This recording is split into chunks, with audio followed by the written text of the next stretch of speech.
আসসালামু আলাইকুম। সাংবাদিক ইলিয়াস হোসেনকে ধন্যবাদ। তিনি বিদেশে বসেও বাংলাদেশের এত সব গুরুত্বপূর্ণ নিউজ তিনি প্রচার করেছেন।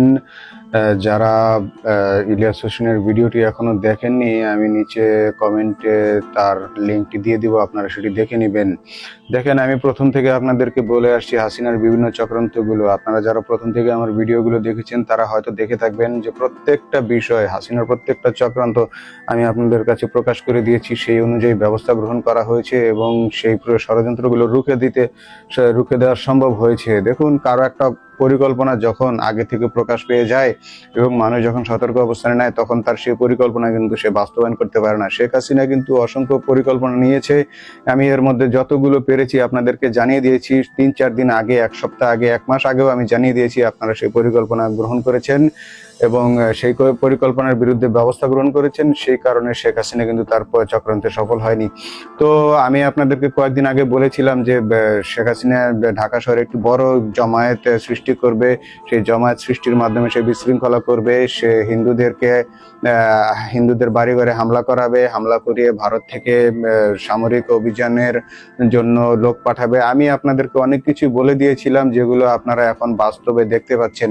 এখন আমি আরেকটা জিনিস বলছি, যেটি অত্যন্ত ভয়ঙ্কর, বাংলাদেশের প্রত্যেকটা মানুষের জন্য এটি অত্যন্ত ভয়ঙ্কর বিষয়। সেটি হচ্ছে যে তাদের বিশ্বাস, আওয়ামী লীগের বিশ্বাস এবং তারা ধারণা, আমি জানি না তারা কিসের ভিত্তিতে সেই ধারণা করেছে। সেই ধারণাটি হচ্ছে যে তারা ডক্টর ইউনূস সরকারকে পতন ঘটাবে। কিভাবে ঘটাবে? সামরিক বাহিনীর মাধ্যমে ওনার পতন ঘটাবে এবং সমস্ত উপদেষ্টাদেরকে হত্যা করবে এবং ডক্টর ইউনূস স্যারকে সহ হত্যা করবে এবং সমস্ত উপদেষ্টা এবং যারা সমন্বয়ক আছে, আলোচিত সমন্বয়ক যারা হাসনাত, সার্জিস সহ আরো যারা আছেন, তাদের প্রত্যেককে হত্যার পরিকল্পনা করা হয়েছে। এবং এটি তারা আসলে কোন বাহিনী দিয়ে করাবে এটি আমি ক্লিয়ার নই, কিন্তু তারা এই প্ল্যানটি নিয়েছে এবং তারা এই প্ল্যানে এগুচ্ছে। এই তো আমি আপনাদেরকে জানিয়ে দিলাম যে তারা একটি সামরিক কুয়ের মাধ্যমে এই কাজটি করবে। সামরিক কুয়ের মাধ্যমে তারা প্রধান উপদেষ্টাকে হত্যা করবে, সমস্ত উপদেষ্টাদেরকে হত্যা করবে। এর মধ্যে 2-1 আসিফ নজরুল উপদেষ্টা, আসিফ নজরুলের চেহারা তো আপনারা হয়তো অলরেডি জেনে গেছেন ইলিয়াস হোসেনের ভিডিও দেখার মাধ্যমে। তো যাই হোক, এখানে আমি বলেছি, আমি কিন্তু এর আগের ভিডিওতে বলেছি যে উপদেষ্টাও ভাইস্ট হয়ে গেছে কয়েকজন উপদেষ্টা। তো আপনারা বুঝে নেবেন যে অনেক কিছু কিন্তু সরাসরি বলা যায় না। আমি অনেকবার আহ্বান করেছি যে আমাকে আপনারা ডাকুন, আমার সাহায্য আপনারা নিন, কিন্তু আপনারা কেউ আমার কথা শুনেননি। তো শুনেননি, যাই হোক, এরপরও আমি আমার কথা বলে যাচ্ছি, আমার দায়িত্ব আমি পালন করে যাচ্ছি। এটা আমি দেশপ্রেম থেকে করছি। আমার এখানে কোনো কারো কাছে চাওয়া পাওয়া নেই। আমার জীবন, আমার মরণ সবকিছু আল্লাহর জন্য। আমি বেশ কয়েকবার ইসলামী দলগুলোকে আহ্বান করেছি একত্রিত হওয়ার জন্য। আমি অনেক আহ্বান করেছি, আমি অনেক যোগাযোগের চেষ্টা করেছি তাদের কাছে মেসেজগুলো পৌঁছানোর জন্য। আমি জানি না আমার মেসেজ কতটুকু পৌঁছাতে পেরেছি, আপনারা কতটুকু পৌঁছাতে পেরেছেন। ইসলামী দলগুলো এবং ছাত্র জনতার ঐক্য এই মুহূর্তে একদম ফরজ হয়ে গেছে। এই মুহূর্তে বিএনপি নেতা তারেক রহমানের এই দেশে আসা ফরজ হয়ে গেছে। এছাড়া আপনার আমি এই যে আওয়ামী লীগের এই প্ল্যানটি, যে প্রধান উপদেষ্টা সহ আওয়ামী বিরোধী উপদেষ্টাদেরকে হত্যা করার যে এই পরিকল্পনা এবং ছাত্র জনতাকে একটি ম্যাসাকার সৃষ্টি করার, অলরেডি আপনারা হাসিনার অনেকগুলো পরিকল্পনা ব্যর্থ করে দিয়েছেন।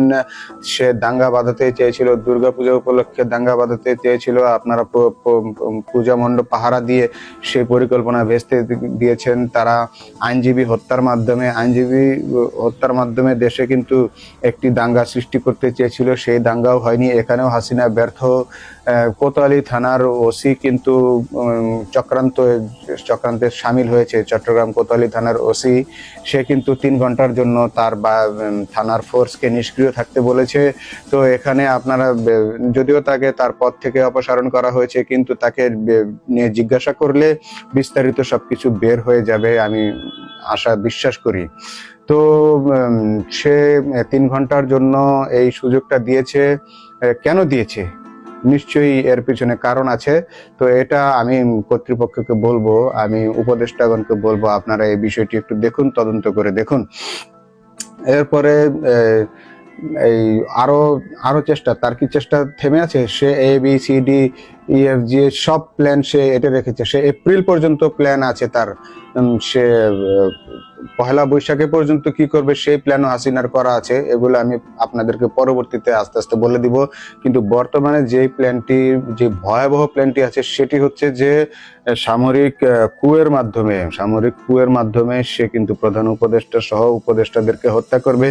আমি আপনাদেরকে বলছি, আপনারা আপনাদের নিরাপত্তা ব্যবস্থা গ্রহণ করুন। ইসলামী দলগুলো এবং ছাত্র সমন্বয়কদের উদ্দেশ্যে বলছি, আপনারা ঢাকাকে এমন ভাবে নিয়ন্ত্রণে নিন যাতে আপনারা 10 মিনিটে 20 মিনিটে ঢাকাকে অচল করে দিতে পারেন। প্রধান উপদেষ্টার বাসভবন সহ আপনারা সব এলাকার নিয়ন্ত্রণ নিয়ে নিতে পারেন। দেখেন, আমরা তো গুলি খেয়েছি, গুলি আরো খাবো। আমি সহ গুলির সামনে মৃত্যু একদিন আমাদের আসবেই, মৃত্যু অবশ্যই আসবে। আমরা মৃত্যু থেকে কেউই পালাতে পারবো না। তো আমরা যদি মৃত্যুর জন্য এক হয়ে যাই তবে কেউ মরবো না, কিন্তু বাঁচার জন্য যদি পালিয়ে যাই তবে সবাই মারা যাব। তো আমাদের এখান থেকে পালানো যাবে না, আমাদের পিছনে ফেরার কোনো পথ নেই। আমরা এগিয়ে গেছি ওয়ান ওয়ে রোড, এখানে পিছনে ফেরার, ডানে বামে কোনো দিকে যাওয়ার আমাদের কোনো রাস্তা নেই। আমাদের দেশ আমাদেরকে রক্ষা করতে হবে, আমাদের প্রধান উপদেষ্টা আমরা রক্ষা করতে হবে, আমাদের স্বাধীনতা আমাদেরকেই রক্ষা করতে হবে। আমরা এই দেশকে হাসিনার রক্তচক্ষু থেকে মুক্ত করতে হবে। দেখেন, আমাদের চেষ্টা ছাড়া বহির চক্রান্ত তো থাকবেই। যত দেশ যত চক্রান্তই করুক না কেন, দেশের মানুষ যদি এক থাকে তবে কিন্তু সেই চক্রান্ত সফল হয় না। আমেরিকা কি অনেক জায়গায়, আফগানিস্তানে, ভিয়েতনামে কি তারা কি পরাজিত হয়নি? পরাজিত হয়েছে। তো আর এখানে ভারত কি? ভারতের চক্রান্ত তো আমরা যে কোনো ভাবেই আমরা রুখে দিতে পারি। আমরা শুধু সচেতন হলেই আমরা রুখে দিতে পারি। আমাদের চোখ কানগুলো খোলা রাখতে হবে, আমাদের নিয়মিত মেসেজগুলো গ্রহণ করতে হবে। আমি যে মেসেজগুলো দিচ্ছি, এই মেসেজগুলো ছড়িয়ে দিলে, এই মেসেজগুলো যদি জায়গা মতো পৌঁছে তাহলেই কিন্তু এই দেশ রক্ষা পেয়ে যাবে। দেখেন, আমি এই দেশের মানুষ, দেশকে আমি ভালোবাসি, দেশের মানুষকে আমি ভালোবাসি। দেশের মানুষ একটা বিপদে পড়ুক সেটা আমি চাই না, কিন্তু আমি জানি যে তারা দেশের মানুষের উপর গণহত্যা চালানোর চেষ্টা করছে। সেই জন্য আমি দেশের মানুষ যেন রক্ষা পায়, সেই জন্য আমি কষ্ট করে জীবনের ঝুঁকি নিয়ে আমি কথাগুলো বলি। আমাকে আওয়ামী লীগের হিট লিস্টে ফেলে দিয়েছে, ওরা আমাকে যে পেলে হত্যা করবে। একজন সাইফুল ইসলাম, সে তো টার্গেটেও পড়েনি, তাকে হত্যা করা হয়েছে। আর আমি তো অনেক আগে থেকেই সক্রিয় আছি, আমাকে অনেকে চিনে, তারা অলরেডি আমাকে হত্যা করার লিস্টে ফেলে রেখেছে। তো যাই হোক, আমার জীবন মরণ সবকিছু আল্লাহর হাতে, তিনি আমার রক্ষাকারী। তো আমি ওনার উপরে নির্ভর করি, কারো ভয় আমি করি না। তো যাই হোক, আপনারা ইসলামী দলগুলোকে বলছি, আপনারা আপনাদের ছাত্র সমর্থকদেরকে নিয়ে আপনারা স্ট্যান্ড বাই থাকুন। ছাত্র জনতা, সকল কলেজের ছাত্র জনতা, তোমরা এক হয়ে স্ট্যান্ড বাই থাকো, যেন একটা কলে সবাই যেন গণভবন ঘেরাও করে ফেলতে পারো। তোমরা যেন যে কোনো ষড়যন্ত্র যদি করে তাদেরকে যেন তোমরা আটক করে ফেলতে পারো, রুখে দিতে পারো। হাসিনার এখানে আসার পথ তোমরা যেন রুদ্ধ করতে পারো, এয়ারপোর্ট ঘেরাও করতে পারো। মোট কথা, পুরো ঢাকা নিয়ন্ত্রণে থাকতে হবে, এমন ভাবে নিয়ন্ত্রণে থাকতে হবে যে কোনো অবস্থাতেই কোনো ধরনের কোনো ধরনের ষড়যন্ত্র, কোনো ধরনের কোনো কর্মই যেন বাস্তবায়ন করতে না পারে শেখ হাসিনা এবং ভারতের শক্তি, ভারতের যেই অপশক্তি।